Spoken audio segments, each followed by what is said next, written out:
I will go as low as I can. I don't have morality.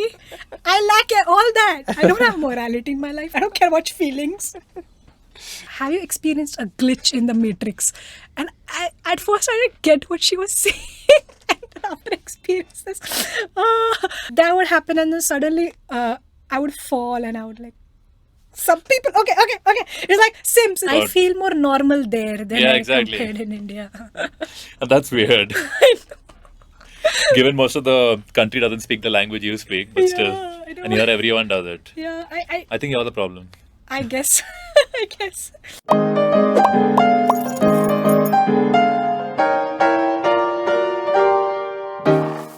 Welcome to Oddballs and Outcasts, Natasha.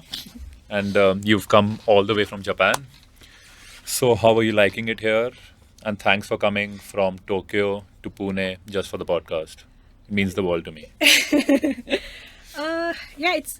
Pune is home. I like Pune. It's a little different for me right now because I'm readjusting back to Pune life. No more freedom. No more freedom. A lot of things. It's not just about freedom. I think the things I would normally do in Tokyo, I cannot do them anymore over here. So I miss that. Like what? I think every little thing I could do. I could go to comedy clubs. I could go to normal clubs. The safety and the ease of life that I had there. And you know what I really miss? There were no mosquitoes in Tokyo. Nothing biting me. Okay? It's a big thing. You don't understand. But is that because there's no greenery? Like not much greenery? Because I live somewhere where there are a lot of trees. That leads to a lot of insects. It's no. I would go in parks, only then I would get bitten. Or I would get... I once got bitten by a dog, but that was it. I'd rather get bitten by mosquitoes than get bitten by a dog, right? That's a crazy story, me getting bitten by a dog. Let's get into it. Like Shiba dogs, like Japan's... so many times I would pet them, strangers' dogs, and nothing would happen. They're so friendly. You see on YouTube stuff, they're so friendly. But I don't know, what was I thinking that night? I was it was late at night and I was going somewhere. And the dog approaches me. I thought it wants to be petted, and I touch it and it just chews my finger off. And my friends were livid, okay? They were like, an animal bit you, why are you not going to the ER? And I was like, okay, I'll go in the morning. I'll tell you. So Japan, the whole medical system is a joke, okay? Why? I called 5 hospitals next morning. I took a break from work and my boss was like, really, a dog bit you? Why does always, why weird things happen with you, Natasha? Why you, of all people? And first hospital I called, the amount of bullshit they asked me, they were like, was the dog chasing you?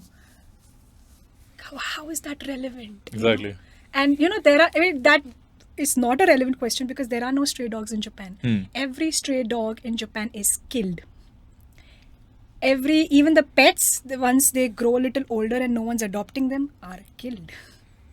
Brutal. So I was like, okay, that's a dumb question.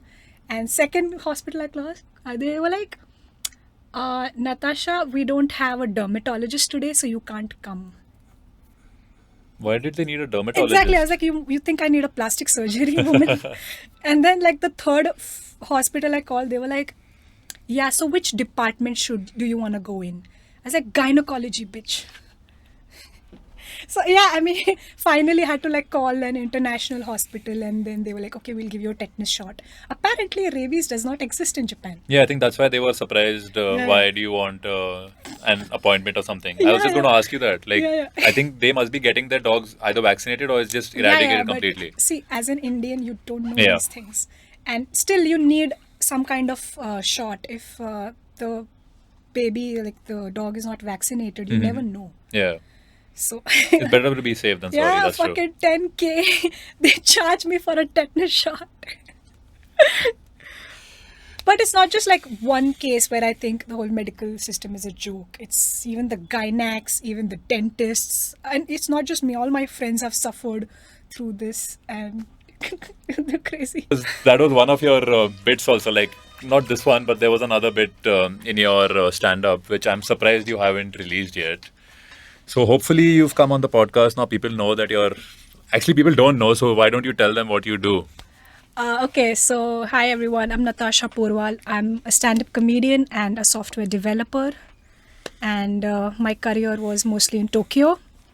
I was an engineer for a company in Tokyo, and then that's where I started my stand-up. So the whole stereotype of every engineer becoming a comedian is true. I think no engineer is a comedian. All of them are boring. I, I couldn't agree with you more. But comedy is the only thing that AI cannot take away from me just yet. It can. We were just discussing it. You really would pay AI? So what to I'll make do is jokes I'll for you? say write a joke as Dave Chappelle would, and then I would ask you to perform it, and you would probably kill it. Why not? Okay, let's do that. When's it happening?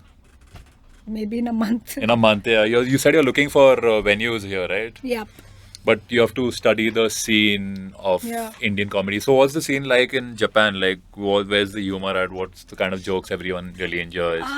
Because different countries, they have different kind of humor. Some are racial issues, some are religion issues, some are caste issues. Yeah. Japan. So the comedy scene, there are like so many layers to this question. Japan comedy scene is welcoming. The community is a lot more welcoming than India. Let me tell you that. Because I've gone for open mics over here, people don't really interact or mingle after the shows, and that would happen a lot in Tokyo. Like in Tokyo, after the comics were done, comics would reach out and talk to the audience, and they were a lot more friendlier, and the love and recognition I got in Tokyo was huge. Not saying there weren't politics involved, we'll get into that later. Yeah. There were crazy politics involved, and you see a lot of different genres. Like most of them talk about, like, see, the white comedians, the white guys who are living in Tokyo for a long time, they mostly, if they have a wife, they'll joke about that. They'll joke about their life in Tokyo. It's very common.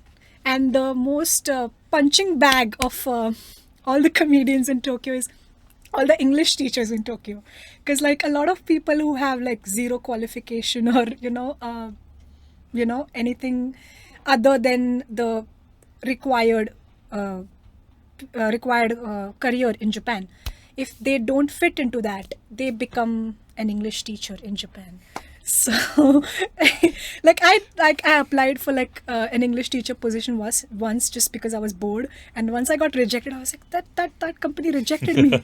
And my English teacher friends, they were like, that's like applying to McDonald's and getting rejected. But no, so like they are like the punching bags of all the jokes, and definitely all the anime culture and all. So Yeah. people make jokes about that. Did they appreciate the Oppenheimer jokes?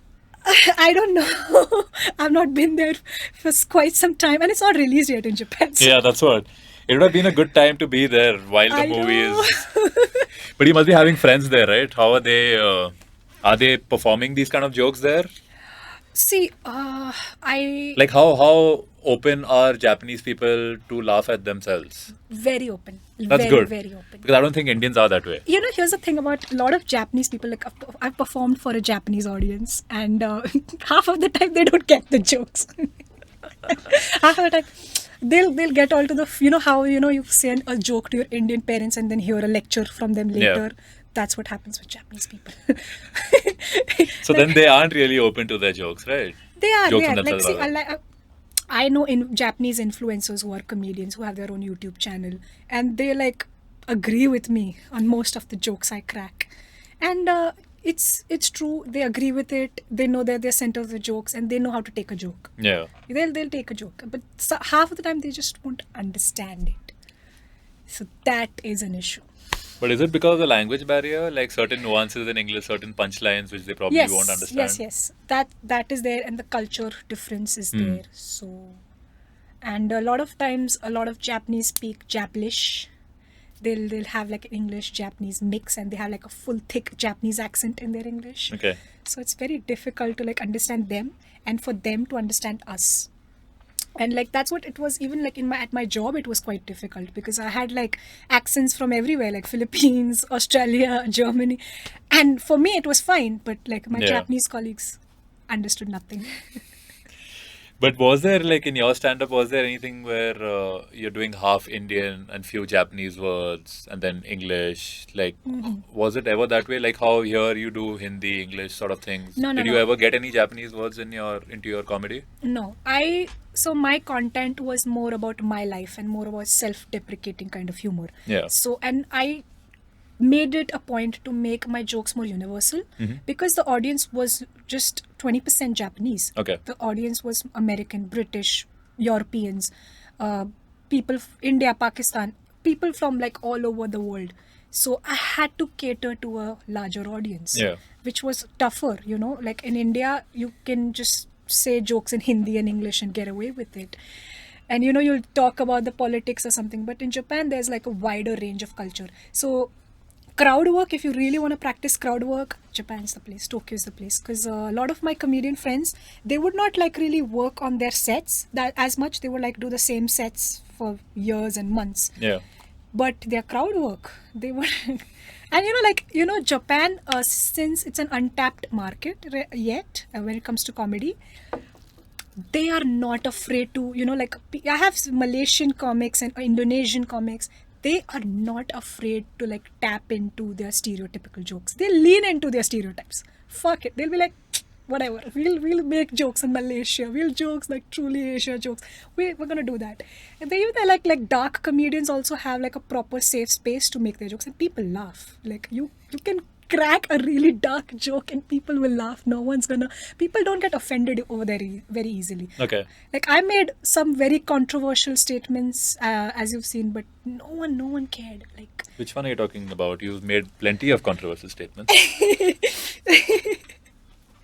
I think when I talk about women's issues, Yeah. that those jokes, and even if I make, like, gay people would come and make their jokes about their community and everything. Dark comedians. That's good. But how accepting are they of, like, gay people? How accepting are they of jokes on themselves? Very. I mean, so there were like shows where I went for. We would have like no bro show in that only LGBTQ community and women. Okay. So that was a safe space for them to like crack all these jokes. Lesbians would make their discovery jokes and all, and people laugh. People didn't like care about those things. Yeah, because Japan, you never identify as a comedy-loving country, right? Like a fun-loving country. You think of it as technologically brilliant, lots of smart people. You don't think of them as funny people. Yeah. Like that, the first thing you told me was I did my stand-up in Japan. I said, that's surprising. You didn't do it here, right? You started there. Yeah. So My how first did ever how did open that mic was there. like come about? You just went there, you realized, what am I doing in this foreign country? Why not just do something that I really enjoy? Or did you always have that in you? Like, were you like the funny person in your group, and then that suddenly led to you being a comedian? More than a funny person, I didn't think I was a funny person. I still don't feel like I'm very funny. I think I always was a weirdo. People Yeah. always like, I never really fit in with Pune crowd That's a why you're lot. perfect for this podcast. It's oddballs and Yeah, outcasts. yeah, I think so. Yeah, but like I was always a weirdo, and even like my friends who know me like since childhood, they're like, "You're so weird. You are just so weird." You know, these things they don't have, and maybe I exaggerate my stories. Maybe I am more dramatic than the rest of them. But in Pune, I always kind of felt out of the way, a little different, and I never really had. Even in my community, I don't have any friends from my community. So That's a good thing. yeah, I don't know. So when I went to Japan, I just felt more accepted, you know. It took time, don't worry. Like even Japan, like I was faced with, I had issues in the beginning. Yeah. And COVID was like very, very lonely time. Okay, so COVID like made me bored out of my mind. I had severe, like I could not sleep anymore. And that's where, you know, all my past trauma and everything like started haunting me, and I couldn't sleep. And I was like, okay, there has to be a productive way to like outlet all these feelings. And during COVID, obviously comedic scenes were down. No, there were no open mics, there were no shows happening. But right when COVID was like kind of going away in 2022, around that time, there was an open mic happening, and my friend already had done one. So I was like, okay, let's go for one. My friends were like so supportive. They like got bouquets and they came with me for the, you know, for the open mic, and they were like cheering me on. And one 4 minute set kind of changed everything for me, because I thought, oh, I'll bomb, like Yeah. who gets a laugh like in the first try, like 4 minutes. And that too, like I made some jokes and the crowd went crazy. I couldn't, like, it was surreal. And then that's when I got more mentors and organizers interested in me. And yeah, the pap test joke that you see, that was my Yeah. first ever show. That's what I told you. It didn't look like it was your first show. No, it was like the organizer. People call her the Ice Queen. Her name is Yuki, which means snow in Okay. Japanese. So it is difficult to put on a show. Okay, it's very difficult. You don't see behind the scenes, and it was my first ever show, and she wanted to do a completely woman comedy show. And she heard about me through friends, and she was like, okay, let's give her 4 minutes. She didn't want to take a risk on me Yeah. in the beginning. And okay, I was like, yeah, whatever I'll get, I will not take this on my ego. Like, come on, she's taking a risk on me anyway. And there were like already established comedians that she had called, and it was a big show. And she was very nice to me. She met me for the first time. She saw me, and she just says, like, this was so difficult. She lost like a lot of weight. She was like depressed, and she had so much anxiety building up. And including me, a lot of comedians go through like a panic attack. I had panic attacks in my earlier shows, so it was hard. But then I started, and then people liked it, in the 4 minutes. Then that's why they gave me like 2-3 minutes extra, like, you go on, Natasha. Yeah. And then she still like is like, Natasha, I don't have a lot of your recordings. I wish I could get some of them, because like a lot of shows I did for her afterwards, I didn't record them. Because yeah, I've bombed. But then there were also shows that I've given to the organizers, which were really good. So I'm proud of that. And Yeah. that's what at the end of the day matters, because despite all the politics and the popularity rat race, But what is this politics you keep talking about? Like, what happened? see, the first thing that I noticed in Tokyo Comedy Circle is like people are not together as a community. A lot of organizers run their own thing. Okay. And it started becoming more of a popularity race. Okay, and there was a little politics. I did face a little bigotry, not too much. I was more accepted because of my talent, but there was bigotry. There were shows where only white guys used to be called. And it's not hate on anyone, of course. Keep a show with just white guys, they are funny, Yeah. they are doing a good job. But sometimes they would like have the same lineup again and again and again. Wouldn't the people also get sick of it? I don't know, people. I'm not the club owner. Yeah. I don't own this. I don't run the shows. Hmm. So yeah, they would have the same comedians come over again and again. And a lot of people did not want to take a risk on me. Like I said, they would just give me like 4 minutes. And sometimes, crowd is genuinely not a supportive crowd. You Yeah. can't blame anyone. Like all the 4 comics bomb, and all the 4 male comics bomb, they're still invited again. But if I bomb, I'm not invited again. It's how it is. Yeah. That's why I don't want to like get into the whole gender specific of things. But it's there. The politics is there. People hate on me just because I'm friends with certain people or something like that. And these people don't come together. They, like Uncle Roger, he did a show in Tokyo. Do you know Uncle Roger? I've heard of him. Yeah. Yeah. So he did a big show hit, massive arena, big hit. I went for it, great stuff. And there were like more than 200 people for his shows. So imagine, like, there is an audience, but the audience is so bifurcated because of all these people. Like they Yeah. can easily manage. They can easily have massive arenas, sold out arenas for their shows. All the main ones who run the things. But it's all, they're all in their popularity rat race and everything, which is good for them, because I know at the end of the day, comedy is about glory. I get that. And that's why, because of their behavior, comedians like me are the collateral damage. Yeah. Okay. And yeah, I mean, see, a lot of people, that's what a lot of comedians forget, that comedy, okay, yeah, you're doing it for glory. Of course, you're doing it for validation. Of course, that's what it is. But at the end of the day, comedy is for entertaining people. It's for people. Yeah. You can't, that's why a lot of people would do the same sets. It's fine, you do you. But for months and months with the same crowd, if you're going to do that, you're not going to have a lot of crowd.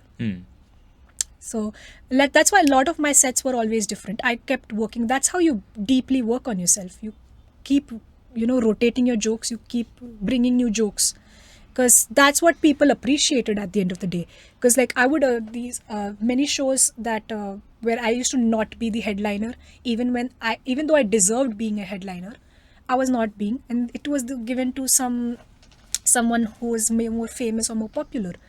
So at the end of the day, what really got me through was people would come to me after the show and they would be like, you were so much better than the headliner. You were like the best comic out of everyone. That really feels great. Because, then you realize like, okay, yeah, this is not for popularity. This is to put a good product out there. Because comedy, your sets are a product. It's your brain baby, If you put a good product out there, people are going to eventually come. So in the beginning, like there was one organizer, his shows were massively small and he believed in me somehow. And later when the shows, he somehow got a bigger and larger audience. Because people do see that, okay, they are giving something different. Yeah. So people are going to go. People are not stupid. Was this the same one on the videos you sent me? That place only? Or that was a different one? They are different venues. Oh, they are different venues. Okay. A lot of different venues. So you don't have any recordings from that one? I might. I'll have to check. Because you sent me 3.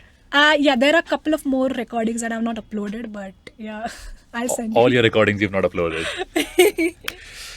I think it's time we have that conversation. Why not? Like you told me, I hope you're okay with me saying this, that next month you plan to perform live. Yeah. So before that, do you want to put something out or you want that to be your first thing out?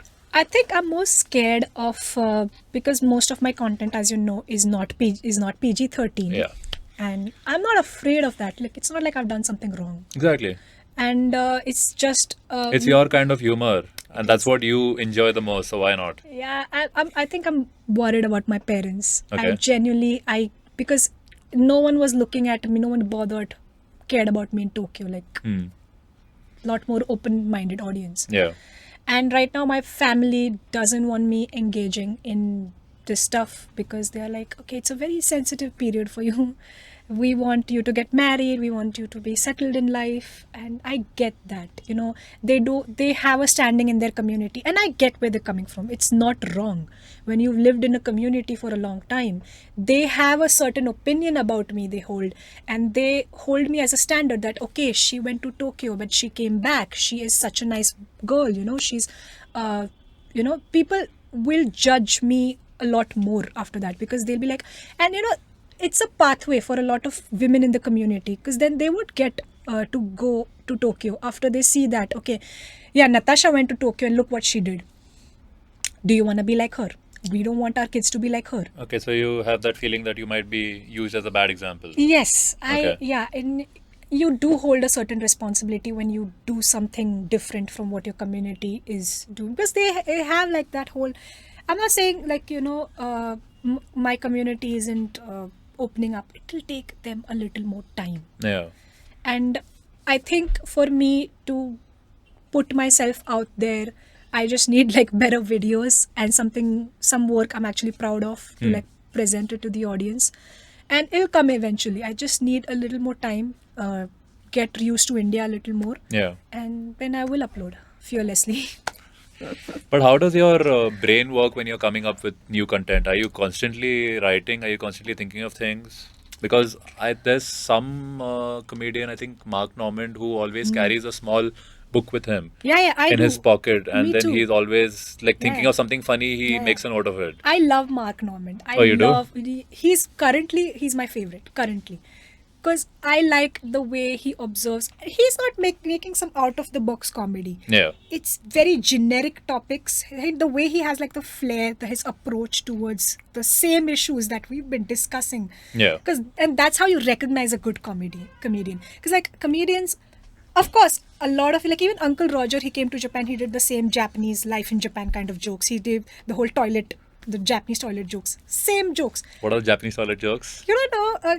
Everyone loves the Japanese toilet. It's amazing. It's like really tech friendly. It's like has so many buttons. Oh, okay, those extra, those The new extra ones. feature Yeah, jokes. okay. So he did the same set of jokes, but the way he did it, that is what I remember. So your observational comedy has to be so good that it hasn't been seen the same way by other people. Yeah. That's what observational comedy is. And comedians have to read the room. And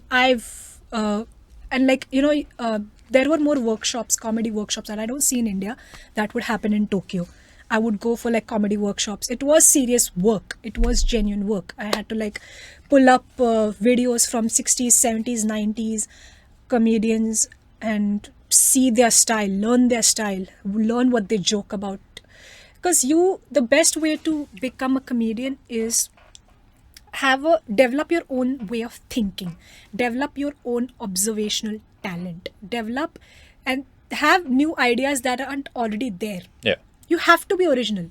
I don't like, there aren't a lot of, in India, I don't see a lot of comedians making original jokes. And even if they have their own take on a certain topic, they have not worked on it hard enough. Like, what do you mean? Give me an example, like original jokes. What do you mean? Like, who doesn't have an original joke? It's a little generalized, I know this thing, but like a lot of comedians I see in India, it's not that funny. The take is not that great. We were discussing like Kunal Kamra and that Faruqi guy. Yeah. No, you don't have a good take. I don't like the way you have discussed certain topics. Because here's the thing, comedy, I realize you change person's perspective towards things. You influence their minds. You make them think a certain way. Yeah. And that is a great power, I feel. And if you are going to do that, if you're going to influence people, do a thorough research, do thorough work. Yeah, and really think about a topic. So one really good comedian, I attended his workshop, Trevor. Okay. He had I came up to him with a problem. I was like, when life gets mundane, it happens with every comic. And crowd work, he spoke about crowd work. And crowd work, it looks easy, like okay, people don't even try, like a lot of comedians I've seen don't even like try very hard on crowd work. I love how Andrew Schultz does it. Yeah. So I liked how this one Subramaniam does crowd work. Rahul Subramaniam. Yeah. He I think his was good, and I think like a couple of times later the other crowd work I've seen from other comics, I didn't like it. Like, I mean, at least work for it. Come on. Yeah.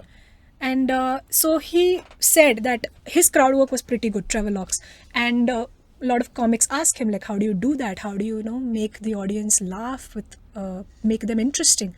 So he's like, okay. And he was like, in his very British accent, like, the crowd is stupid and extremely boring. It's you who's interesting. You have to make it. You have to amplify that one trait that you can find about the crowd. You have to like amplify that, magnify that one small thing the crowd doesn't pick up on that, and that's how you make them laugh, because the crowd is gonna be changing, is gonna be boring, and you have to make the crowd interesting. Yeah, it starts from you, not from the crowd. So the crowd can be some boring IT desk job guy, but you have to find something that you can amplify. And he did, like, his crowd work was so like out of the bat, like, just, he did not even have to say anything for the crowd to laugh. Like, he would just give an expression, and people do, like, that's a talent. That is a talent. That is a talent. And some people have that about them, right? Yeah. They have that aura. Yeah. So after having like a brief discussion with him and certain tricks that he taught us, next day I tried the same thing. I tried doing a little crowd work. Couple of things worked, couple of things did not work, but it was a whole new way of doing comedy, because I had like 4 minutes of material and I had like 4 or 5 more minutes to kill. that's when I started, discussing, okay, how do you get your dildo to your country? How do you how do you import dildos? Like, I started and people laughed, and there were like Pakistani women joining in the conversation. So So yeah. don't you feel that people, like you said, Pakistani women, don't you feel that they go to another country and they are more free rather than they are in their own country? Like they have all these things in their head. They want to make jokes about it, but they can't because of their cultural Yeah. restrictions and all that. So that must be so much like you're experiencing a different culture and you're seeing how funny they can be. Like we have this perception of Pakistani people, and then you see, okay, this is because I went to the UK and there Indians, Pakistani, Sri Lankan, Bangladeshi, all are the same. They don't really see any differences, and they have their own cultural backgrounds, but they're all funny. They're all Yeah. good human beings, Yeah. and that's not the scene we see here. So I think even you must have experienced something similar in Japan, right? Yeah, that's a very good question. So, I'll tell you, I've interacted with Pakistani, Bangladeshi, Sri Lankans, and there is no communal violence happening. There is no bigotry happening in Tokyo. Everyone just wants to get by. Everyone just wants to do their job, have a good social life, and that's it. Yeah. Yeah, I mean, you will never see. And I had like close Bangladeshi friends, and I'm not saying that, okay, I don't know what internally they have thoughts, but I would never see them pushing their political agendas on you. And they would like come for Bollywood nights. Like Pakistani people would come for like Bollywood nights in Tokyo, and that was very surprising. They were They like, love our music, yeah, and we they love do. so many Pakistani singers as well. Yeah. And I would never they would never act disrespectfully. They would never start talking about propagandas and shit. So like, I mean, I've heard like from my British friends that, okay, like Leicester is the place where a lot of fights like this happen.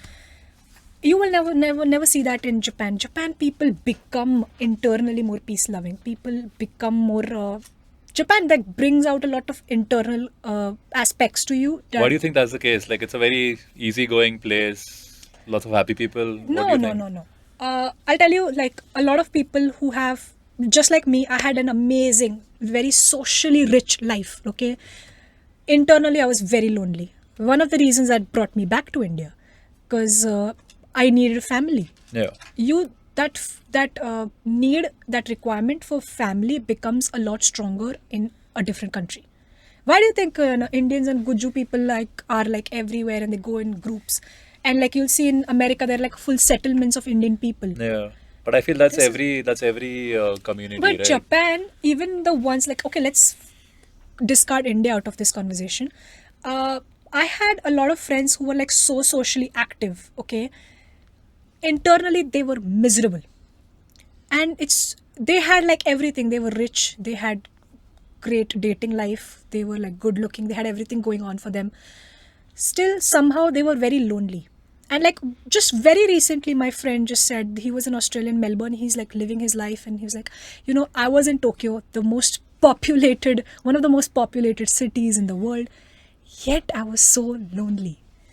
It's an intricate, it's a thing that happens in Tokyo.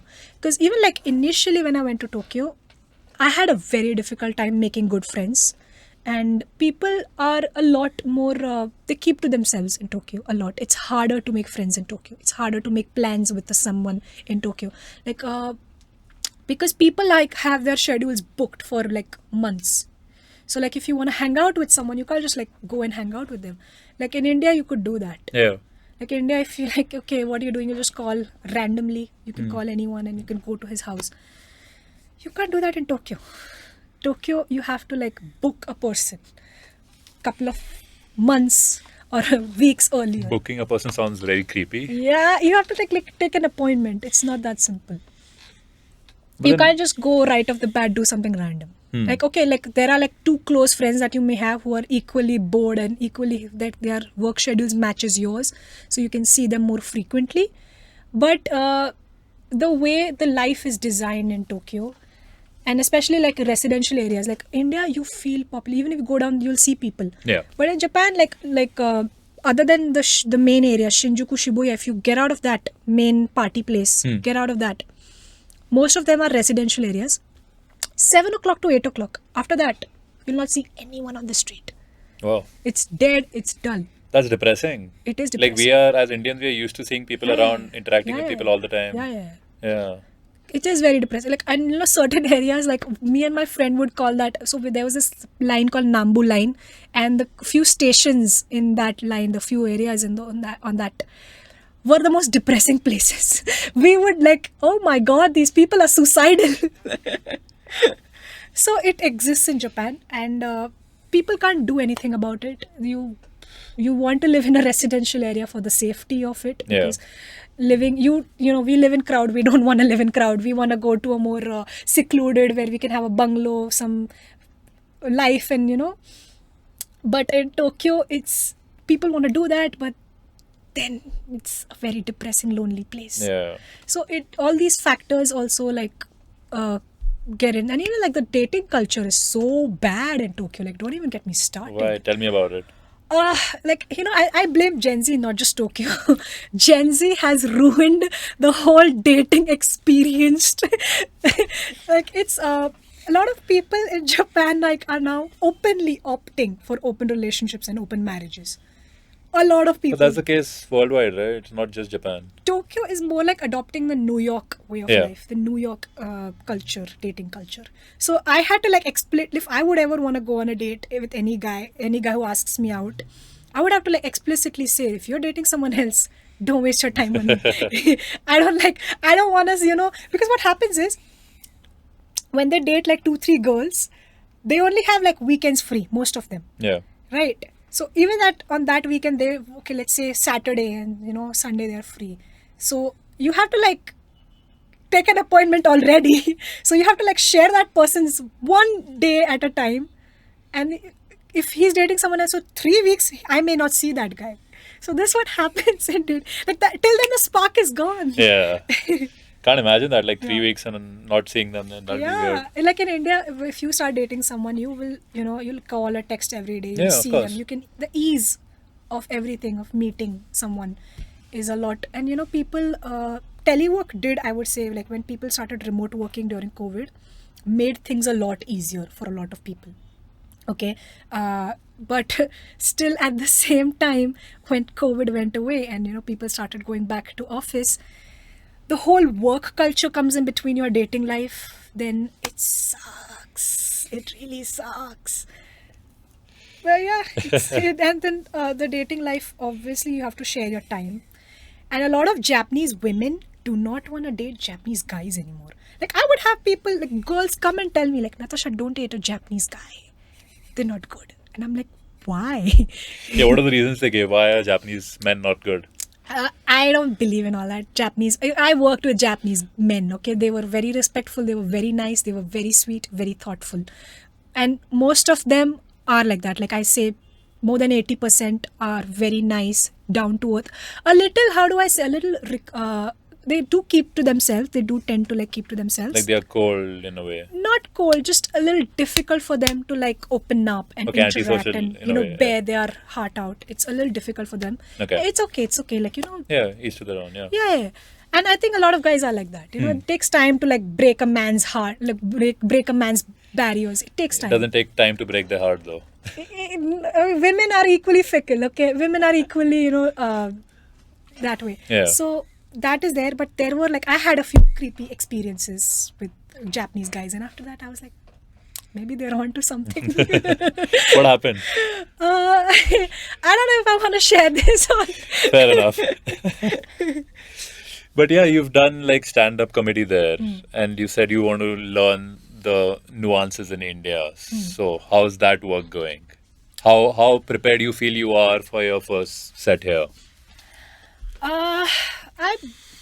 I would say like 80-90% prepared. If Indian audience is ready to hear, my awesome life in Japan stories. I don't know how much they'll relate though, because Indian people cannot relate to the dating life in Japan, or they cannot relate to living in a foreign country as much. Okay. Or especially like Japan, because like Japan still is such a question mark to a lot of people. Indians actually don't know a lot about Japan. They know whatever they know is like through anime. It's like, okay, Yeah, Naruto is a big part in Tokyo. Yeah, I would totally dated Naruto's cousin. But how big is anime in Japan? Like, do you see posters everywhere? Do you see a lot of people talking about it? So, if you like go to Japan, and most of the places are not very heavy on the whole anime culture. Yeah. There's just I thought one so. place. There's just like one place in Tokyo where you will see the weebs, where you'll see the anime lovers in their natural habitat. This place called Akihabara. Is it like Times Square? Is it like the Times Square area where there are a lot of lights, tall buildings, and then you have these performers? Is there something that way? Or? Times Square place is Shibuya. That's like the party place. Okay, that's the party That's place. like the bar, the nightlife place Yeah. of Tokyo. And then Akihabara is more of a anime place, and it's you'll mostly see a lot of foreigners in that area than Japanese people. So But I think that's the thing with locals, right? If there are touristy places, they don't want to be part of that because they see all tourists. They've done that. They just want their regular lives, just going to Yeah, yeah. places they like. yeah. Yeah. Anime is a part, culture is a part of Japan. People will see like the mainstream animes, but very few like the otakus, where you call them. What does otaku mean? Otakus are like like cleanliness freak, so anime freak, otakus. Oh, okay. Like a freak of something. you Okay, know? okay. Like you love that thing very passionately, like a nerd. So otakus are those people, in that's Japanese term. Okay. And otakus are actually not that common. Like I did not meet a lot of otakus. Yeah, probably you met a lot of people 25 and above in their career doing those kind of things. Yeah, You didn't yeah, meet the teens. And even if they are otakus, they don't really like. It's Sure, not like a yeah. big deal for them. Yeah. Like okay, we'll see a couple of animes. Like there are some Big people deal. here who make that their entire personality. Like, Yeah. oh, I love anime. Yeah, That's the yeah, coolest thing yeah. about me. Yeah. It's not. Like I'll see like weirdos complete. I mean, it's fine. You do you. Yeah, you do you. yeah. Dress up, man. Like dress up. Like I know during Halloween. Okay, Halloween is like such a celebrated thing in Oh yeah, Shibuya. what's Halloween like there? Amazing, but also a little dangerous. Why? Did you hear like last year in Korea when I think around Halloween, there were like a lot of people gathered at a certain location, and there were like people died there because of that. A lot of crowd. Like because of stampede? Yeah. Okay. It happened in Korea, and it can easily happen in Japan. Easily. So like during Halloween in Shibuya, especially, it's like a huge thing. Every person, every Tokyoite is gonna like come there in Shibuya to like look at people in different costumes. And like last year, half of the people were dressed as that Anna from Spy Family. No idea what that is. It's a character, and like a lot of people. Let me look it up. What exactly is Spy Family? Spy Family. It's an anime. Oh, I don't watch anime. Yeah. Well, This one. yeah. Okay. A lot of. So with the pink hair and stuff. Yeah. Very common. So what did you dress up as? I dressed up. I think you can as- pull off an Anna. I think so too. Yeah. No, I dressed up as Top Gun Maverick Okay. because nothing is scarier than a Scientologist. You're a Scientologist too, right? That's your No, religion you don't want no, to talk about. No. I understand why you're embarrassed about it, but now the secret is out. But there was another cool thing about Japan I saw. I'll just show it to you. These football teams, Manchester City, they had gone there, and over their bus you could see those screens. I'll just show you. The holograms, rather. Oh yeah. That's a new thing. Because that was not there Like this before. one. Like, look how cool it I is. saw that. I've seen that. Yeah. Okay, every cool thing that happens in Japan, I know about it. Okay? You didn't know about this. You didn't see it. It started now. Oh, it's a new thing. Yeah. I mean, usually, you don't see that hologram. Yeah, that thing. look No, amazing. usually you see extra mega big party trucks with pretty boys on the on their as posters. Yeah. On the fans, and loud music and like lot of lights. People, it's like people just ignore it. The way they ignore everything. Okay, like it's there. Because the only Tokyo things I know is from movies, like pop culture mainly, and Tokyo Drift is the movie where I've seen Tokyo the most. And I've seen those parkings and those garages and then those cool looking cars and all those things. So are those things still around?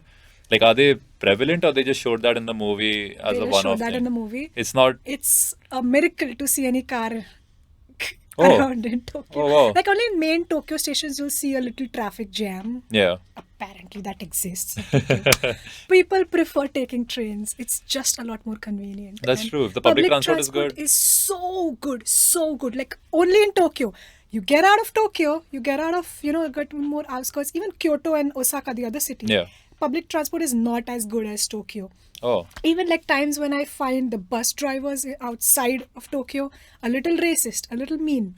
Like even Kyoto, like a couple of times where I want to know how Japanese people are racist to you. Like, it is okay. So every foreigner will agree with me on this one. Okay, Japanese, most of them are not racist. They try to blend in with their culture. Very rarely you'll find racist Japanese people, and even if they're racist, they'll do it in such a subtle way. You can't say anything about it. Like you won't be able to argue back. Like it doesn't put your life into danger. It's just a big inconvenience. And like when it happens to me, like I'm a strong person, I know the culture, I know how to get around, it's fine. But like when my parents visited and they faced this, it hurt deeply. Because like this, I'm used to it. I can, see it coming, but my parents don't. Like what have they done? like, give me an example. What happened? Like, Okay, so I went. So I was taking my parents to Mount Fuji. So there's this place where you can see a beautiful Fuji mountain with a beautiful meadow of flowers, and there was like some flower showing happening, and I wanted to take my parents over there to see that because my dad wanted to see Mount Fuji, and it is like a long bus ride. It's like it's like a 4 hour. Even from Tokyo, like you have to like change buses, you have to change trains and buses and all. Not there's So no yeah, the direct line. frequency is bad of the buses. Yeah. So and I should have told my dad to like get a license and so that we could have just driven around. It's just better to drive around outside Tokyo. Yeah. So I was like, okay, you know what? We'll do the whole bus thing because now I was like, I knew how to get there, and I knew like the bus schedules are in like the rural parts is a little tricky to know, but there are like tourist centers everywhere. The best thing about Japan is every place you go you'll see a tourist center over there, so they'll give you all the information and everything. And it was kind of getting late. It was like at 4, and the buses, sometimes the last bus to like take you back to the station is the timing changes. Okay, and I wasn't really sure, so I was like, I took the bus to that one lake, and me and my family was like were the only people in that bus, and the guy was, I think, getting a little annoyed with me and my family. I don't know why. I would like just stand up and he would be like, no, sit down, you cannot stand up in a bus. Like, okay, you know what, it's rules, it's fine. You can't really talk on the phone very loud. You can't. But how would he do that? Like, he's like, No, they keep an eye. They can keep an eye. Okay. Yeah, you have to wear your mask. There are like rules. Like the review was so beautiful. I just got up for like 1 second and I just like, he was Yeah, like, of no, course. sit. So I was like, okay, you know what, fine, it's rules. You have to follow rules. And we were leaving, and I knew that I don't want to miss the last bus coming back. So I asked him like, oh, hey, when's the last bus? I'd ask him in Japanese. So this guy, he's like, I don't know. Just look at the bus schedule down. I was like, okay. Fine. He was rude, and then me and my family get down, we go to the lake and we come back, and I know I was like 4:30. The same bus driver comes back to pick us up. He could have just said 4:30 like a normal human being, so like, yeah, this kind of situation very rarely, but you'll face it. Yeah. But like so bus drivers are more rude in Kyoto as well, but like the taxi drivers in Kyoto are way nicer. Osaka and Kyoto, they are so nice. They were like doing light conversation with me and my family. I think they also do that because there's a chance of them getting tipped, right? Yeah, Like, no one's going to tip a bus driver. There is no tipping. Oh, there is no tipping there. Japan does not have tipping culture. Oh. Ever. It's weird. I have never tipped. Ever in my life. Ever. And I'm a super generous tipper. Like, I had gone to Thailand, I tipped someone 200 baht, and they were it was like the happiest day of their life. And then someone told me that you've tipped way too much, you should just give them 50. And that's where I realized that they don't expect that much. So I think maybe certain countries, the culture is different. But here they don't even... No. But what if you give them? I'm sure they'll take it, right? You know, No one's going to say no to do you know money. how expensive taxi is in Japan? No. You would not feel like giving them a tip at all. I mean, if they're carrying your bags and going the extra mile, why not? It's already very expensive. It's like you know how to detect a rich person in Japan? They're paying for your taxi. Wow. But how expensive is it? Oh, Like say a taxi ride here is going to charge you $300. How much is it going to charge you there? more than 3,000. I think 10,000 10,000. rupees. What's going to charge you 300 here is going to charge you 10,000 there. Easily. Like I know from like my place to Shibuya, it was like I think 8 to 10 kilometers. Like let's say 12-kilometer distance. Yeah. Easily cost you like 4,000-5,000 rupees. Wow. Yeah. Like a very short distance. Like basic. The starting price is 750 yen. So which is like around 450 rupees. So very short distance. That's the starting. Like 450 is the starting price. They take you. But are there like salaries a lot there that people can afford to go by taxis and stuff? No. That's why like in Japan you see this like phenomenon that if like people are done partying at 1 o'clock, Yeah. they rush to the last train. They have to make it. The more later the train is, the more weirdos you'll find on the train. Okay? I've been a weirdo. I've been such a weirdo. But the trains and all, they are there in the night, throughout the night? No, that's why we have to make the last train. It's like the last trains operate around like 12:30. And the more Even on rural, weekends? Yeah, and the rural areas, forget about it. Like Oh. that's why people in rural areas in Japan, they prefer like, if it's not Tokyo, they prefer having a car. Yeah. But like in Tokyo people, car is just unnecessary.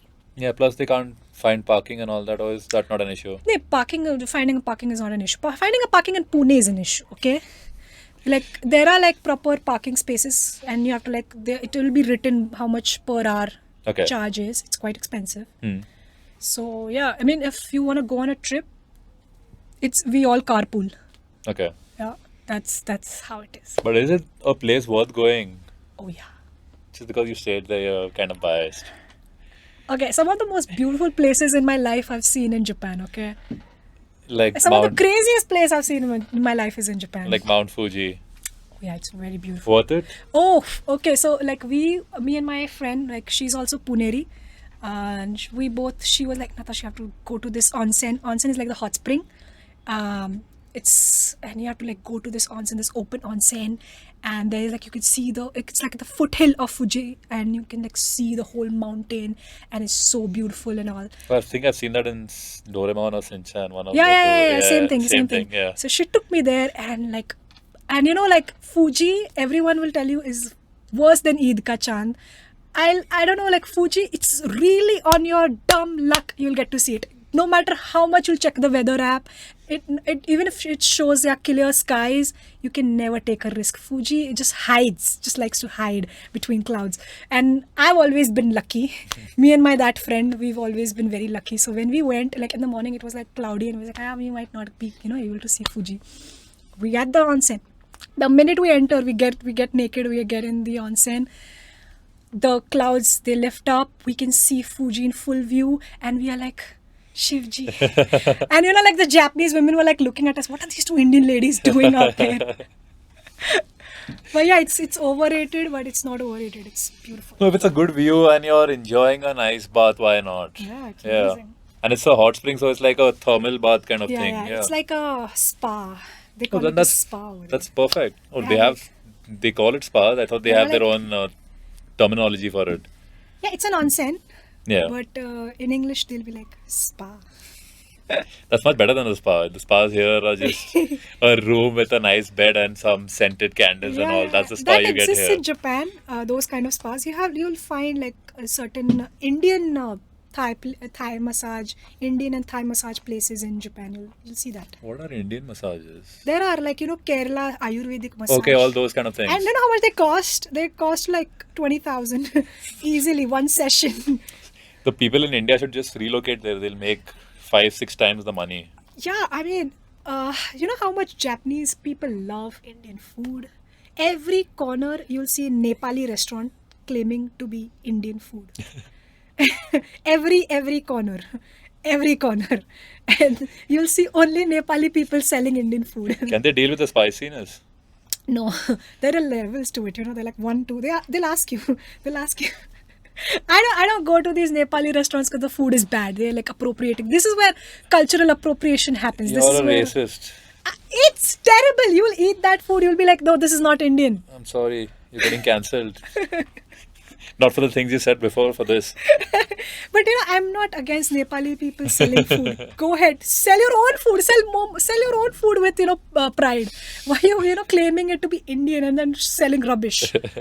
But what about Japanese food? Did you like that? Did you like sushi and all that? Yeah. I mean, I'm vegetarian. Now Veg is a good sushi. time to tell you I'm a vegetarian. I know you are. Wet sushi. It's Do you get not- wet sushi there? Yeah. Like, There what do you are have to tell vegan them? restaurants. Like, there are vegan restaurants there, but There few of them. few of them. They'll make good sushi. Okay. Better than Pune. Yeah, definitely, obviously, it's authentic there. Like, if you're going to have Indian food, there's not going to be as But it's good. not just sushi. Like a lot of Japan has something called as shojin ryori, the monk food, Okay. and that is The moment you say monk food, it doesn't sound tasty at all.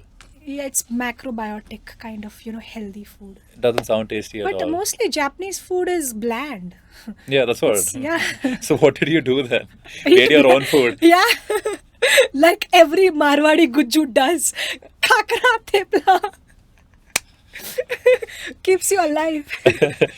Did you give it to any of the locals there? Your Guju food? I would invite my Japanese friends for dinner all the time. I would invite all my friends all the time for dinner. They love Indian food. They love it. Yeah, totally. They cannot eat coriander for some reason. They hate coriander. Why?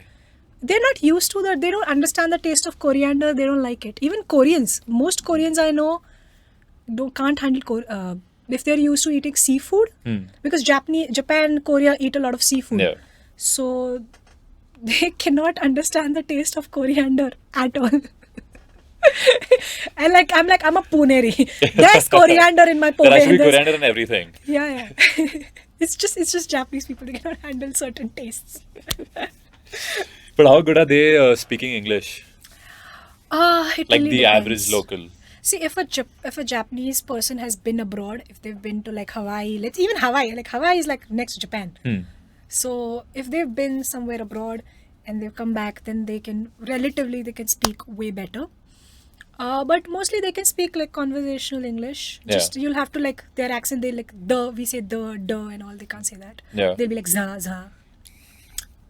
You have to get that. But you can get by some way or the other. Yeah.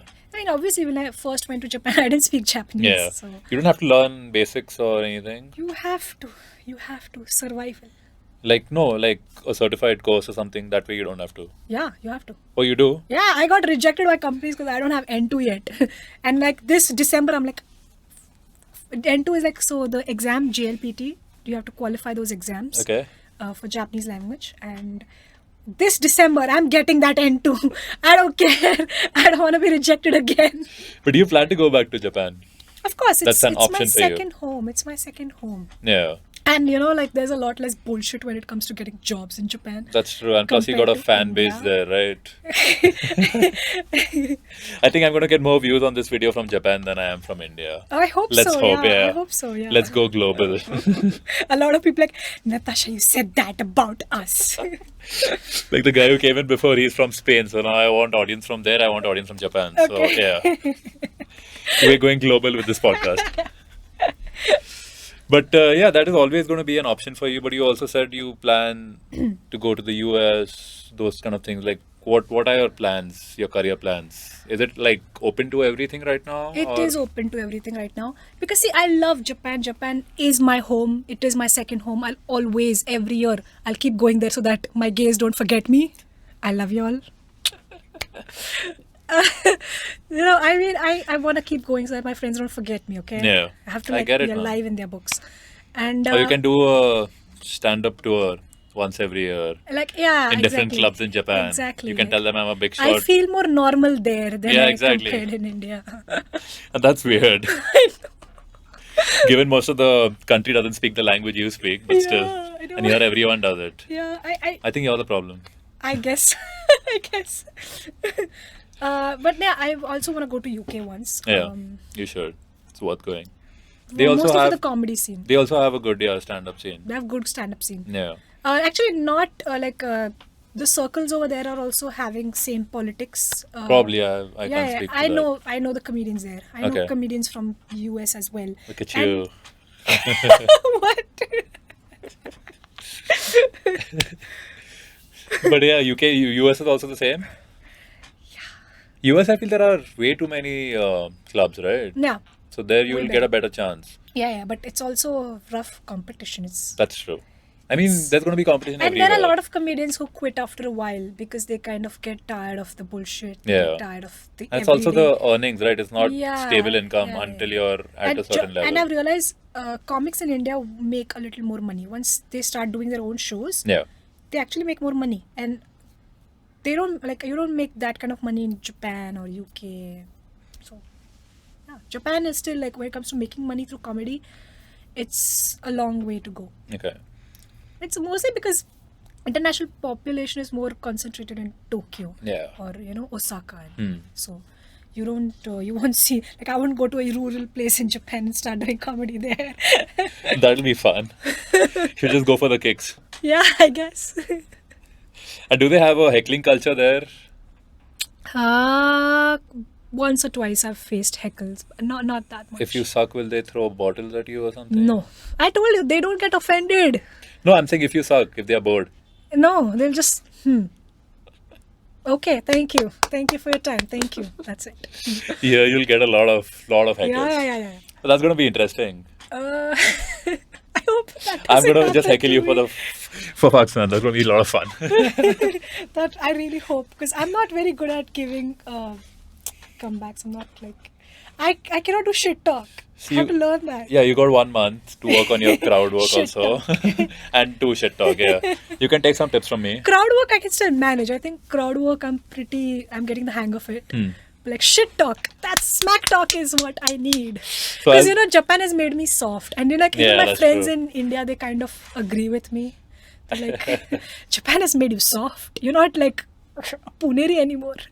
So I'll suggest watch a lot of fights. You know, the press conferences they have before those fights where they're beefing each other, getting personal and stuff. That's the thing, go as low as possible. I will go as low as I can. I don't have morality. I lack all that. I don't have morality in my life. Fuck you. I don't care about feelings. But next month you have to do it, okay? Wherever it is. Yeah, put pressure on me. I will definitely. And you even told me you got your team ready, right? Yeah. A team of how many people? 4. So it's how many guys, how many girls? You told me you don't want an entire girl. Guys, I'm still working on because I've not met a lot of guy comics. Yeah, yet. all guys are boring. They're not comics. You meet all lame guys. I know. I know the lame guys you meet. I know the lame guys you hang out with. They don't like your comedy. The first thing I asked him, she does stand-up comedy. He's like, yes, but not my kind of this. You can see for yourself if you find it funny. So I was like, okay. Then I was sure I was gonna find it funny. Now you see what I'm dealing with here. Exactly. There was one guy who took a selfie with Diego Maradona's dead body. Yeah. Oh, what? And that guy got offended looking at that and he left the group because of it. I mean, no, what can you do? But there are different kinds of jokes for everyone, I guess. He likes the more vanilla type of jokes. So maybe you can have a PG-13 gig where you call, school kids from 8th and 9th grade, and then you can call him also. I think that'll be his kind of audience. Try. You can joke about cartoons and I don't know what else do they follow these days. I have no idea. I feel so old already. It's okay. So here when you perform, what is the scene you see yourself performing in? Do you see yourself on stage? Do you see yourself in a coffee store? How do you... I see myself in a stage. I'm a stage person. All that Stage limelight person. has to be on me. But here they don't have any clubs, right?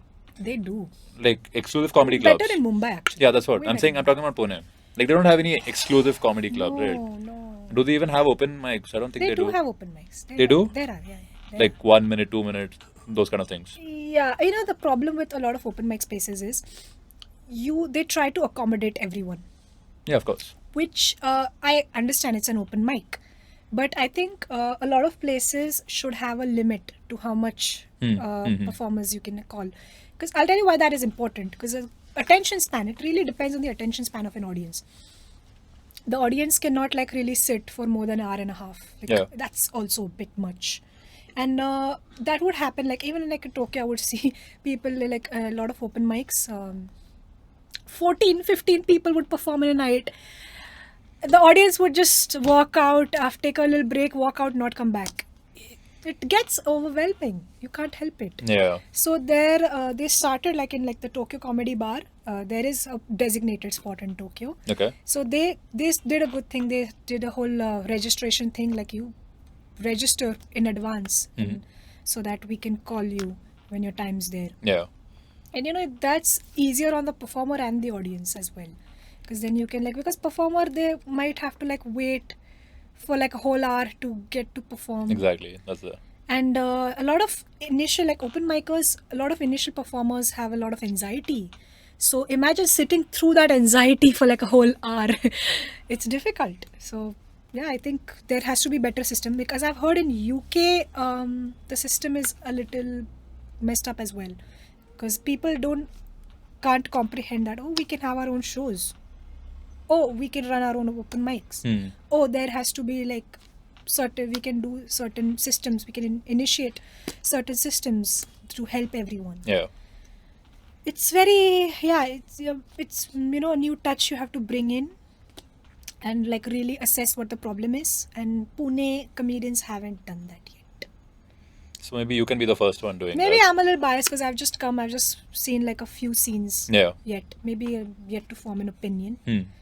But I know Mumbai is way better, and I think if I'll ever start doing, I'll start Mumbai. I thought you were starting here next month. What happened to that?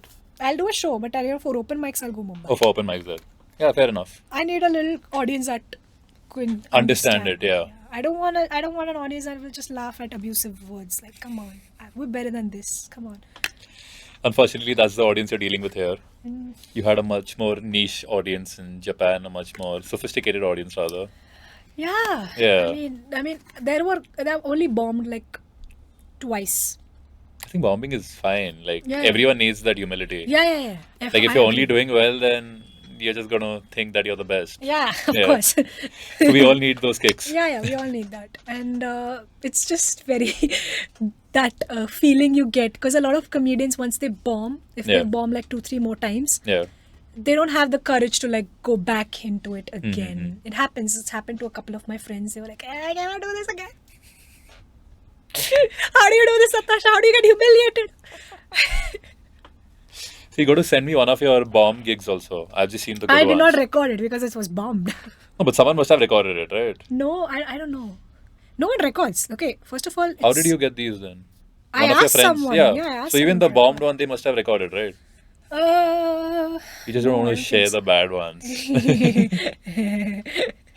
I'll see you perform live, Hopefully and soon. if you bomb, then I'm going to put it all over YouTube. If you do well, then it's your content. Of course. But have you seen this show called Kill Tony? No. So do you know Tony Hinchcliffe, the comedian? I may have seen him, I don't know. Yeah, That's his so name. that's he every Monday or something. I think he has a show where they have this open mic scene, and he has 4-5 established comedians as judges, and then they pick out random names, and those people come and they give 2 minutes of unique content each time they come, and then these people, the judges, are critiquing them, and then the full audience and all of that. So that Oh, is pressure. something cool. Oh, that's the pressure. Yeah, but that's good, right? Like I you, want to go in a part like that. I think I want to go in Comic Sun. I definitely... yeah, it's open something mics similar to and- Comic Sun, but I feel Yeah, that they is have- like they know that they are performing. Like these people, some days they might go and they don't know that they're Okay, performing. They just okay. like the name's called out within 2 minutes, they have to be there. So it's that kind of pressure, right? Like last minute, you have to be ready with your 2 minutes, and it Yeah, has to be yeah. unique each time. Yeah. Yeah. I don't think... I wouldn't be overwhelmed now the same way that I used to be before. Probably, yeah. I think I'm a lot more confident in my own skin now. Because like initially when I was doing a lot of shows, I would have major panic attacks. Yeah, you must be right wondering, before. what should I do with my hand? How much should I walk? How should I hold the mic? All those kind of things must be coming, No, right? it's just like, what if the audience does not laugh? I don't care about hand, mic. I don't give a shit. the audience matters. That's the only thing that matters, And yeah, I would like get these panic attacks. I could not be able to like breathe, like, and then I would be called on stage, and then had to just like put on a show. Yeah. And people could not tell that, okay, I was nervous a second ago. They were like, oh, you look so confident. I'm like, yeah, that's performance. I'm putting on an act for you. But how long do you think that your set can go on now? Like, what confidence do you have to go on for like half an hour? Easily, I think, yeah. Do you have unique content? Yeah. Original content half an hour worthy? Yeah, definitely. Oh, You've nice. seen it. I've just seen bits, right? I've Yeah, seen yeah. 8 and 9 minutes. I'm saying if you're going on for half an hour. I definitely think if I work a little harder, 30 minutes, like 10, 15 minutes, obviously, a little crowd work, Yeah. and then rest I can do. I've done 15-minute shows. Okay. Well, that's going to be fun. We're going to do it next month, okay? Okay. I'm going to just get after you now. Yeah. Are there any venues you're looking at specifically? Not at the moment, no. None? No. I'll talk to my friend once my life is a little more sorted in a couple of weeks. It's a very difficult time right now. What's going on? We're having Pajushan very soon. Oh, yeah. That. So all the natak I want to do it after Pajushan. Okay, yeah. So it's good we shot this before. During that, you wouldn't be able to shoot it, right? During Pradushan? I can shoot it. It's just my parents will ask a ton of questions like, what are you doing? Which they already will. They already will. But I think they'll be happy with the things you've said here. All the things you've said here. Ask me more questions. Ask me some more Japan life questions. You tell me, I don't know this kind of life you lived in Japan. Tell me some really fun and controversial stories. No, I don't know where to start. There are so many. Like pick a topic. The moment you were the most scared, let's just say that. Have I been scared in Tokyo? Never. You said that you were also like really depressed and comedy helped you get out of it, right? So what was that phase like? A lot of phase with sleep paralysis, every sleeping disorder in the book. It was a difficult time. And just eating disorders, sleeping disorders. I would face something called as night tremors, like sleep myopia. Okay. I would just like wake up thinking an earthquake is going on, and it is not an earthquake. It's my muscles. They're just suddenly shaking. I don't know what's going on. It's like in the middle of the night. And for a very long time in Japan, I could not understand if an earthquake is going on or if I'm the one shaking. And because that's a big problem in Japan, because earthquakes are so frequent. So I could not like tell whether to like hide my head or breathe in, breathe out. I did not know what to do. So that was one tough time. And luckily I always had friends who would, reach out in that way. And also like a lot of sexual harassment that happened. So that also triggered some of the jokes that you see. Yeah. So yeah, and I would like be up at night, and then I would rethink about all the trauma, rethink about all the issues, and then I would like write certain jokes, and also like the struggles I faced as a vegetarian. So I would like, work on some comebacks, some lines like that, and then people thought that Natasha, you get into crazy shit. So yeah, you should totally write about all your crappy experiences and do a set. But who was the one who encouraged you to take it up? Or My you friends, always my felt besties, my that girl besties. the girl besties? Yeah, they were like, Natasha, if anyone wants to be happy, learn from Natasha. You have to hang out with Natasha to be happy. It's like, okay, that's a lot of pressure. But yeah, they were kind of right. And they were like, we are taking you to an open mic. Because I would also talk about it. And, like I would talk about it with my colleagues and all.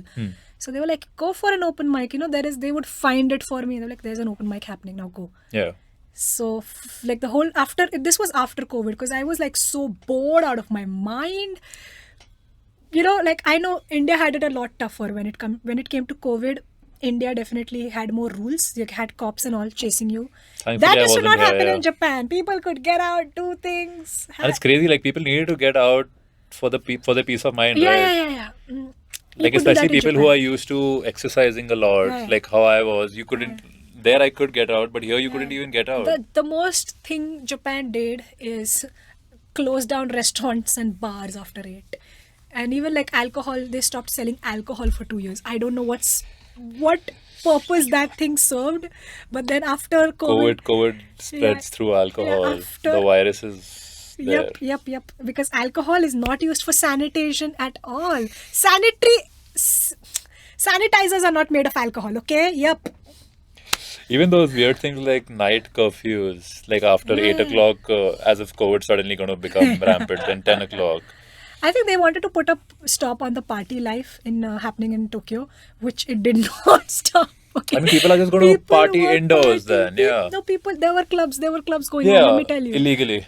Also, things happen there. Oh, there were like, my friends would like take me to the bars that were like operating illegally, underground bars. Nice. You can't just like see right off the bat. Nice, the rave parties and all that. Yeah, I've not been to a rave party, but they would like take me to the underground places that were opening and serving alcohol during COVID. Wow. Yeah. Look at you, rebel. But yeah, COVID was a tough time. Yeah, and after COVID, things just did a whole 360 for me.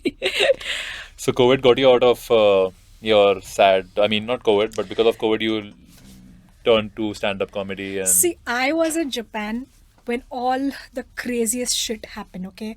Olympics cancelled. Olympics were happening in Tokyo. I had Olympics tickets, okay?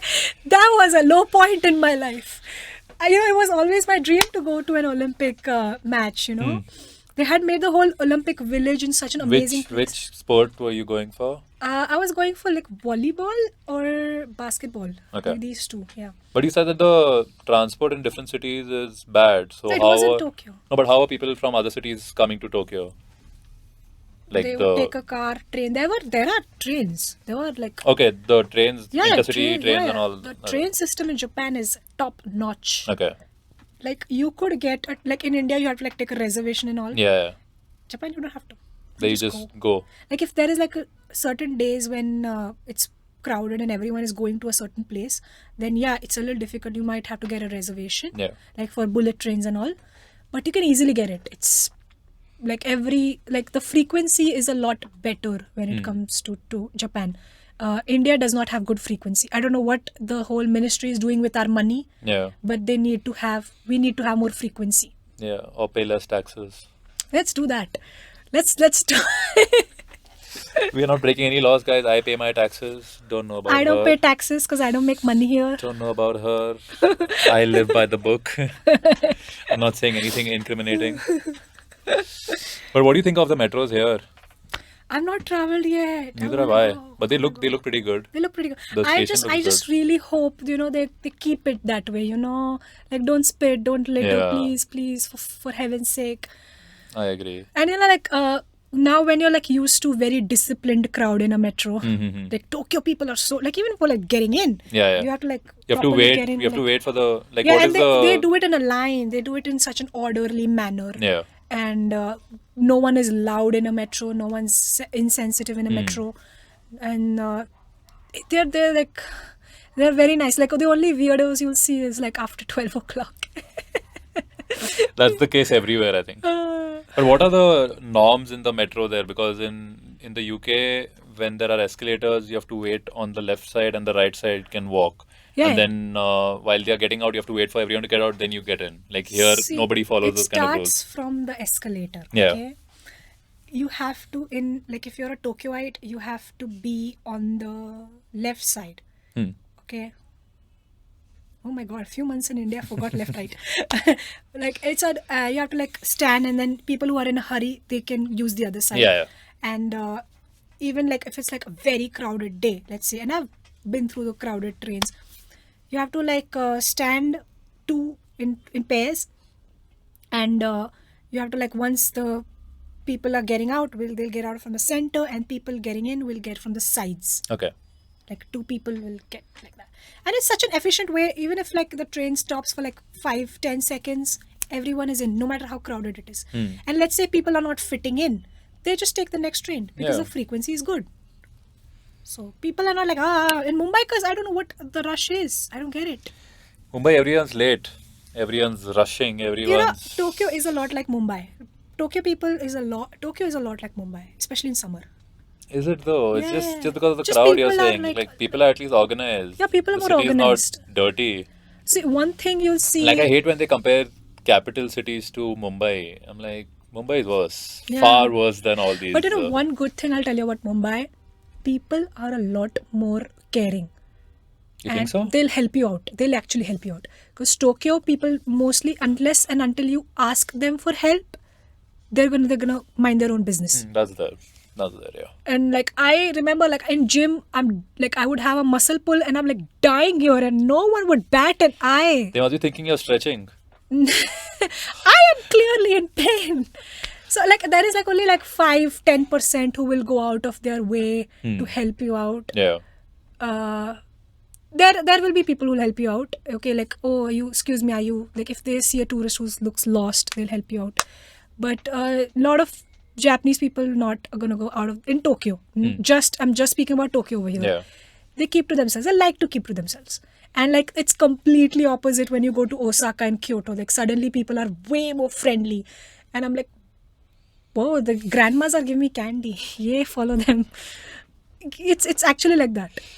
People are way nicer in Osaka and Kyoto. Those are the second tier cities, Yeah. you'd say. Yeah, sort of. Well, I mean, nothing beats Tokyo. Tokyo is way interesting than Osaka and Kyoto. Whatever they say. Kyoto is beautiful, no doubt. Amazingly beautiful. Yeah, Tokyo is commercial, right? It's Commercial, mainly commercial, yeah. But like, you'll never do the same thing in Tokyo twice.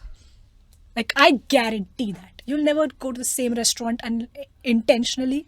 Maybe the food is that bad that you won't go back to the same A lot of again. places have terrible food in Tokyo. Okay, let me be very clear.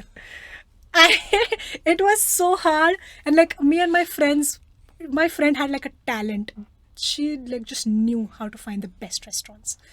Like, and like a lot of restaurants, and it's like a Japanese people thing. Okay, they learn something perfectly. And they don't make variations like Indian people do. Like we've butchered a lot of cuisines, okay? They won't do that. Like which cuisines have we butchered? We've butchered Chinese. We've butchered. I'm sure we'll like our Chinese food more than the authentic Look at Chinese what we've food. done with momos. Look at what we've done with dosa. There is pasta in our dosa now. Come on. Wait, what? There's pasta in dosa. People serve pasta in dosa. Who does? You've not seen? No. Mom, I think it's you go to wrong everywhere. places. It's everywhere. Who serves pasta in their dosa? They do that. Ew. Yeah, I know. You're going to the wrong places. I guess. Now I see the problem. And you know, like Tokyo people like are very by the book. Everyone in Japan, like they're very good. Like, you know, my friends even joke about this. Like, robots are usually good at, following instructions. Yeah, that's the common myth, right? Like they are robots. They don't ever break the rules. Like legit, my friend even like joked about this. Like, Natasha, have you experienced a glitch in the Matrix? And at first I didn't get what she was saying. And then after experience this, like, when like only people who lived in Tokyo like long enough would like experience a glitch in the Matrix. 'Cause, Yeah. like, everything is happening so orderly and people are like just like everywhere. People are always in a rush in Tokyo. People are always walking fast, just like Mumbai.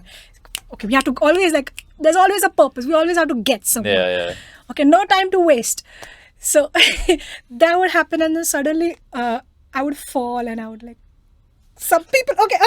It's like Sims. It's like what that GTA City. Oh, what do I do? And like especially like in restaurants, like I would go and make a request like, okay, can you make this vegetarian? Can you like remove the fish or the whatever thing out of this dish? And she was like, and they would like, can we?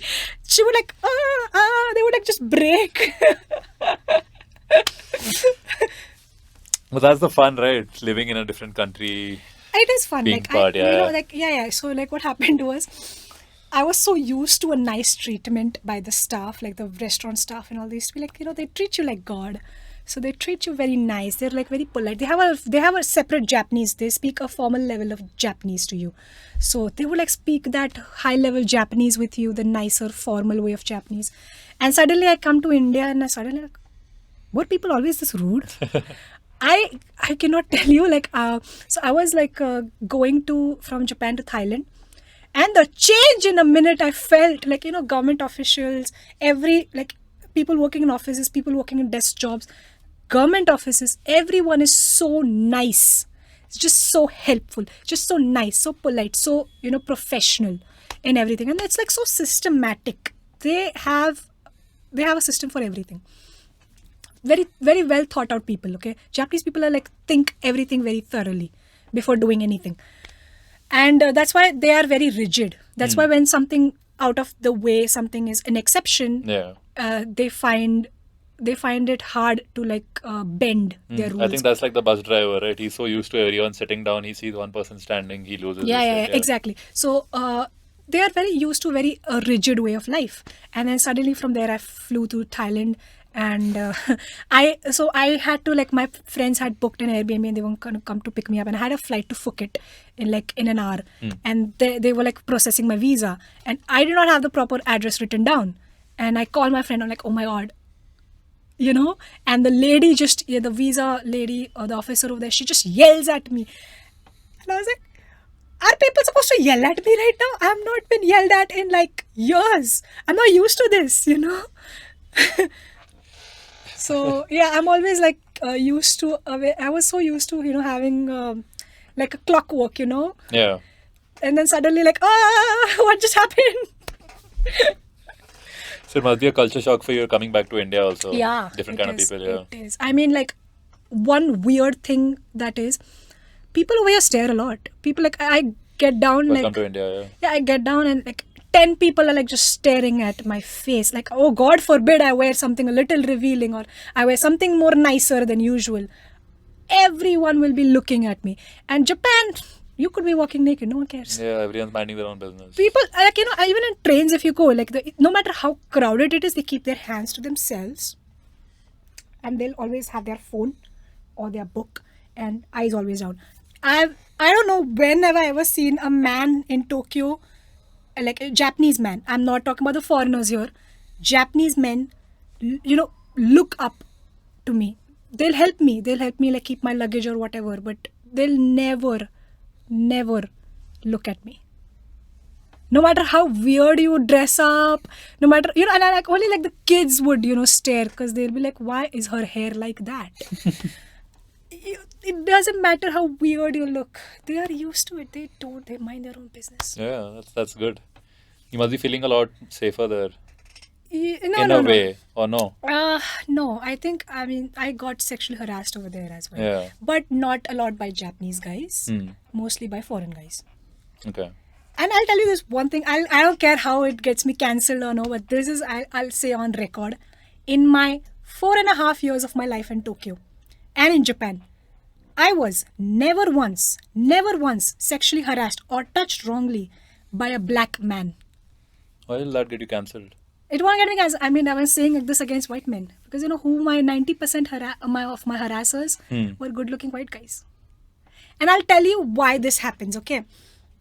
Black people, like, they come from different countries. They come from European or American countries. They have that in their culture on how to treat a lady. They know how to lead. They know how to, take a lady on a date. They'll take you on a fancy date. They'll come to pick you up, take you out on a fancy date and stuff. So that's what most black guys do. And I think a lot of my Japanese friends would agree with this. A lot of my friends would like agree with me on this one. I'm not speaking about other countries. I'm not speaking about UK or America. I'm pretty sure they must be getting harassed by them. Yeah. But what happens in Japan is white guys are on the top, the creme de la creme layer of the dating pool, okay? They know they are in demand. They know that, women want them. Women would throw themselves at them. And Japanese women, I'm talking about like most Japanese and foreign women, they know that they're good looking and they know what they are. So they kind of develop a sense of narcissism and this entitled behavior. So they think, oh, Natasha will be interested in me just because, I did. That's the only way they know how to get my attention. So it is a problem. And I'm not saying all white guys. All other like Indian and brown guys, they are nice. Most of my closest white friends are the nicest human beings I've met. But with white guys, it's like they'll invest in you only and only when they actually like meet you, they see who you are, they like you first, and that's when they think, oh, you're worth investing in. Okay. It's not the case with, I do not find that with black guys. They already treat you like a royalty right off the bat. So this is just your experience, your this is profession. not just like, and a couple of friends also have said the same thing to me, that they've dated black guys and it was great. And 4 years I've never been harassed. And like a lot of like black guys, they run the clubs, and like the posh clubs, like there's this district called Roppongi. Most of them are run by black guys, and they it is so easy to be intoxicated and to get under the influence and get harassed, and they can easily touch a woman and all. They never do it. They don't do it. And in fact, women would throw themselves at them. Yeah. I've seen that. In clubs, very rare case you'll see the whole date rape and the whole putting drinks in their thing and all. But most of the cases I've seen, the clubs are very, very, very safe. Like super safe. And like only a couple of clubs I've been to, I know when they're back. You get shady vibes, yeah. Yeah, even the sex clubs in Japan are like safe. Like absolutely safe. Like imagine all the perverts of Tokyo in a room, and everyone knows what consent means. Like I don't know like how to explain this to you, because like I would never like I've in Pune you've not grown up with this culture, you're not seen these kinds of things, right? And of course you don't want to participate in all these activities. Yeah. But when your friends and my friend once, like they said, okay, I'm going to take you to a drag club and downtown Tokyo, and it's a very explicit kind of place. You do you in that place. And I was like, okay, I don't feel safe in normal club where people are clothed. You think I'm going to feel safe there? And he's like, don't worry, no one's going to touch you. I'm going to protect you, and no one will do anything without your consent. And you don't have to participate. You can just stand and watch. Yeah. And I was like, okay, I know, I've always wanted to see a drag performance. So, yeah. And it was, I went in there. I don't know how to explain this to you. 10 minutes in that place, there were like people in like body latex costumes, like the weirdest people I could find, like in Tokyo, like absolute weirdos. And people just, and they were like performers, they were like trapeze artists, they were like, I'm not going to call them strippers and not strippers, they were actually performers. Okay. They were not like stripping like that way. There was no pole, there was no They are like performing even when they are stripping though, right? So they are performers technically. Yeah, but they were like putting a show, they were Okay. putting on an act. Okay. You can't call them, like they were doing a fashion show, there was like a drag performance All right. happening, and there was like they would put on a little sexually explicit kind of show, but it's not like they're like harming anything, or they're like, it's a performance. Yeah. Like there was like someone hanging from the ceiling, like a trapeze artist and all. That's happening. But they're performers, and they were all treated with such dignity and such respect. And even like the whole space, there were like people who were like women or like people from the LGBTQ community. They would come in their whole dominant outfits, and they would come with ropes and all. And I would never, and they were like the friendliest people. Like that's how predators are, you could say that, but no, they don't touch you, they don't, and like they don't interact with you, they won't go and flirt with you, they won't talk to you, and they're not even going to take your pictures without consent. Okay. Like even if like you suppose I dress up in a nice costume, like my friends, she was like in a nice beautiful mermaid dress, and like a couple of my friends were like in a beautiful dominant kind of dress, and like I would go with my girls and with my gays and with all my friends. So I went there, and none of them, they would be like, oh yeah, can we like take a picture with you, you look very nice. No touching, no inappropriate touching, no making anyone feel uncomfortable. There is always that one weirdo who comes at every party who does not understand the vibe of that place. Yeah. But that whole place was not, you can't call it a sex club. It's a place where people can explore in a healthy manner, in a place where they won't be judged, Yeah. in a place where they feel where they feel safe, where they can find an outlet towards whatever their requirements are, in their intimate requirements are. And a lot of people would come, and couples would come there. A lot of couples would come there, groups would come there. No one comes there alone. There's, like... Yeah, that's weird. That's weird. Like, you're just coming to a place alone. You're just there to, like, then be creepy. Yeah. Because that's perverted. But couples would come in, couples who are interested in, cross-dressing and all that. And there were, like, zero judgments. Like, you cannot go into that environment thinking that, oh, I'm going to get to see some naked people, or I'm going to do something to someone. No.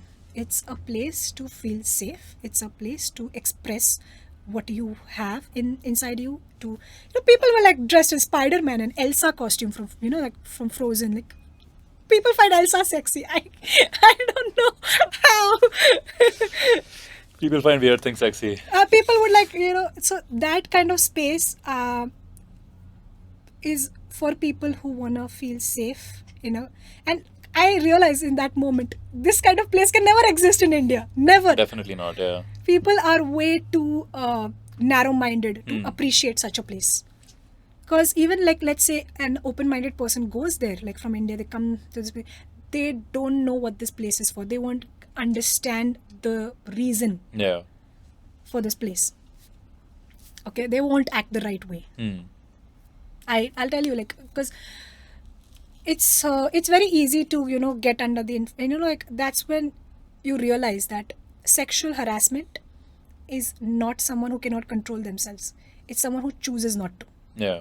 Because, like, that place, the biggest perverts of Japan, like, I'm not going to call them perverts, they're biggest people who are in that environment to feel something, to express themselves. They know that, okay, there is something called as consent. There is something called as, I can't just go around touching people no matter how much I want to, and I can only control myself, and I can only, like, okay, whatever I want to dress up as, whatever I want to do, I'll do that. Yeah. And people can watch, or people can pass comments. It's not, no one judges over there.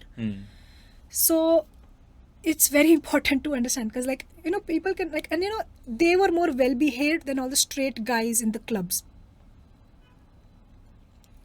Like, it's that's saying something. Yeah, that is saying something. Yeah. And even like I said, like, black guys never touched me the wrong way in Japan, ever. Because this whole stigma that people have, this whole stigma they have with certain places and certain people, does not exist in Japan. Okay, all this stigma that people need to, like, let go of and not generalize is very important. Wow, man, that was interesting. I had no idea these things happened there. This is definitely PG 18-20. No, man, it's refreshing to know, and it's important that people also know about it, right? And hopefully they learn something from it on how to behave. Yeah, like I said, sexual harassment is a choice. It's not that, the woman was wearing revealing clothes, or it's not. That's never an answer. Yeah. It's never an answer, because that's the half of the mentality of the people here. I agree. And, and I've seen women completely be naked. I've, in Tokyo, like, sometimes I've seen women in very compromised states. I've never seen people act like they would take advantage of that. Yeah. Like, I would see women, like, in Shibuya, like, right in the middle of the road, women in a very compromised state. No one is, like, taking a picture. So, do you think it has to do with their upbringing, or, like, why are they so different from what the average Indian person is? It's how, like I said, Tokyo and Japan brings this whole intrinsic aspect to you. It's just how you become over there. I don't know how to, like, put a label on it. There are creepy guys. I've seen creepy guys. I'm not saying, like, there are no creepy people.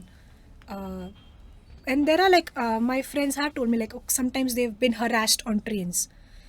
But it is very rare. It's not as common as India. And people are more, over there is a whole shaming culture. So people are more scared of being ashamed and having their reputations ruined than anything else. In India, somehow they don't care. In India, it's like, हाँ तुझे पता है मेरा बाप कौन है, kind of mentality. Like, कुछ भी होगा, I can handle you, I'll kill you, whatever.